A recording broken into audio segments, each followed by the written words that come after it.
Assalamualaikum, perkenalkan kami tim Zona Kito. Kami berasal dari kota Palembang. Sebagai tim yang menyukai hal-hal yang kreatif dan unik, kami juga mencintai traveling dan juga suka akan petualangan. Ngomong-ngomong soal petualangan, mulai saat ini kami akan menampilkan tempat-tempat yang menarik dimanapun kami berpijak. Pek kita jalan.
Sebagai salah satu pusat kerajaan maritim terbesar yaitu Sriwijaya, Palembang banyak menyimpan tempat-tempat yang menarik dan juga gedung-gedung bersejarah.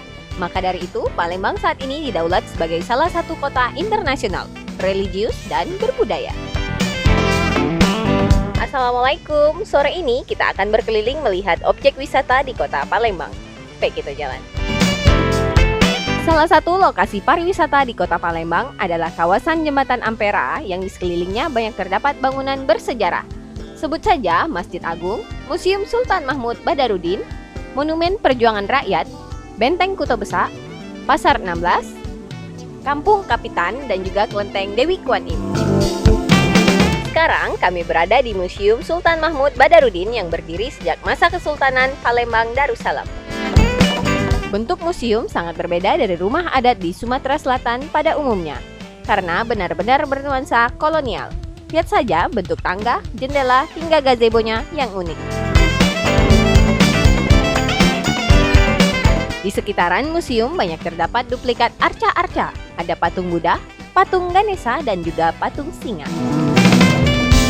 Di dalam museum juga terdapat banyak peninggalan sejarah Sriwijaya dan Kesultanan Palembang, seperti duplikat arca dan prasasti, pakaian raja-raja, miniatur bangunan lama, hingga ukiran khas Palembang beserta songketnya. Kalau mau cari souvenir dan juga oleh-oleh dengan ciri khas Palembang, di sini juga ada loh. Muter sedikit ke belakang museum, ada Monumen Perjuangan Rakyat atau biasa juga disebut Monpera. Tuh di depannya aja ada tank-tank peninggalan masa perang. Monpera ini dibangun untuk mengenang perang 5 hari 5 malam yang pernah terjadi di Palembang. Di dalam Monumen Perjuangan Rakyat terdapat foto-foto masa perjuangan dan juga barang-barang peninggalan perang seperti senapan, pistol, dan juga meriam.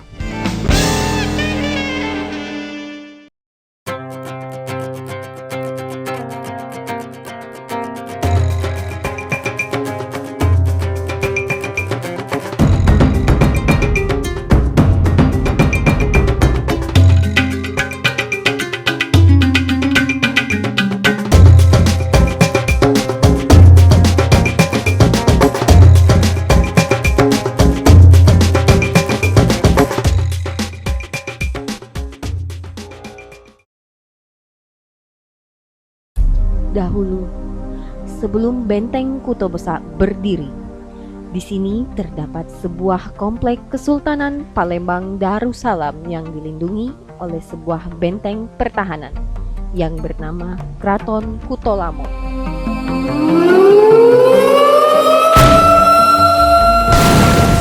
Tetapi benteng tersebut hancur, porak-poranda diserang oleh para penjajah.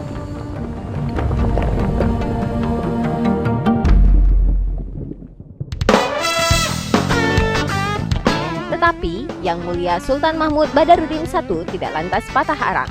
Beliau kemudian membuat sebuah benteng yang kokoh sampai saat ini.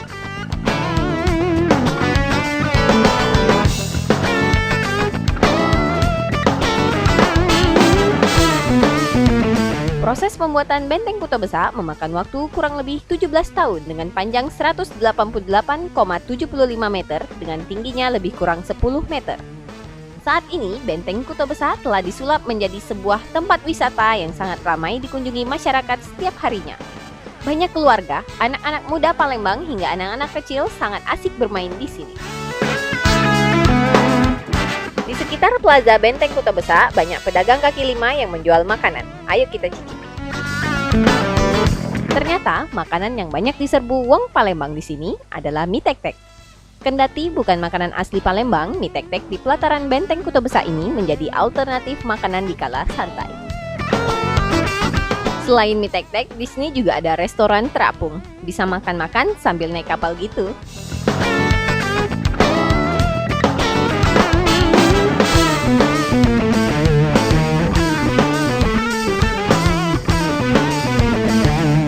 Halo, sembari menunggu Kak Adi datang, kita makan dulu yuk di Riverside. Kita jalan.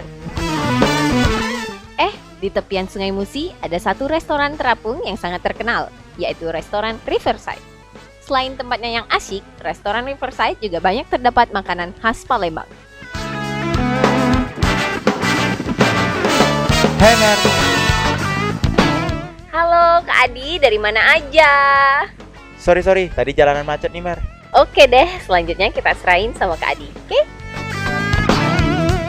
Menikmati Palembang di sore hari sangat seru dan mengasyikan. Tak terasa, sudah senja dan waktunya kita lanjut ke tempat-tempat wisata yang menarik berikutnya bersama Kak Adi.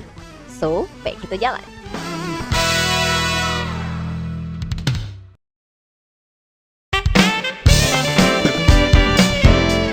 Yuk, kita lanjutkan perjalanan kita. Pelataran Benteng Kuto Besa penuh warna-warni di waktu malam dan juga semakin ramai dikunjungi masyarakat dari segala penjuru Palembang. Tapi, perjalanan kita tidak hanya di sini saja, karena kita mau menuju ke lokasi yang paling terkenal di kota Palembang. Oke, sekarang kita mau naik ke atas jembatan Ampera. Baik, kita jalan. Siapa yang tidak kenal jembatan Ampera? Jembatan yang satu ini adalah ikonnya kota Palembang. Jembatan ini dibangun untuk menghubungkan jalur transportasi dari daerah Ulu ke daerah Ilir. Menurut informasi terpercaya, desain awal jembatan ini dibuat oleh seorang arsitek asal Jerman. Bentuk dan konsepnya pun tidak sembarangan dibuat. Sedangkan untuk biaya pembangunan jembatan ini menggunakan dana pampasan perang Jepang. Jembatan ini diresmikan pada tahun 1965. Dahulu, bagian tengah jembatan ini bisa dinaikkan ke atas. Tujuannya untuk mempermudah jalur transportasi air yang ada di bawah jembatan Ampera itu sendiri. Bagian jembatan yang berat keseluruhan 944 ton itu dapat diangkat dengan menggunakan 2 buah bandul yang berat lebih kurang 500 ton yang terpasang di antara 2 menara. Kecepatan mesin untuk mengangkat itu sekitar 10 meter per menit dan total waktu yang diperlukan untuk mengangkat penuh jembatan tersebut adalah 30 menit. Sejak tahun 1970, pada bagian tengah ini tidak bisa lagi diangkat ke atas karena dapat mengakibatkan kemacetan yang sangat panjang. Dan kemudian pada tahun 1990, kedua bandul itu diturunkan dari jembatan karena sangat berisiko jika terjatuh.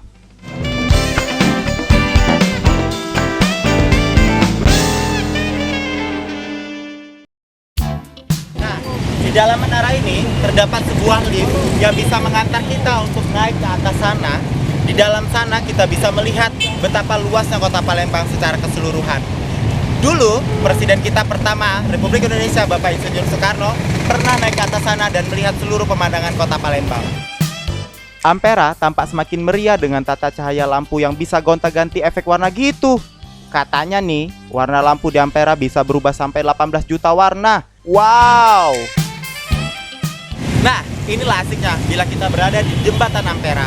Kita bisa melihat pemandangan semua yang ada di bawah, terutama Benteng Kuto Besa dan Kampung Kapitan. Oke, sampai di sini dulu perjalanan kita. Sampai ketemu di edisi berikutnya. Kita jalan.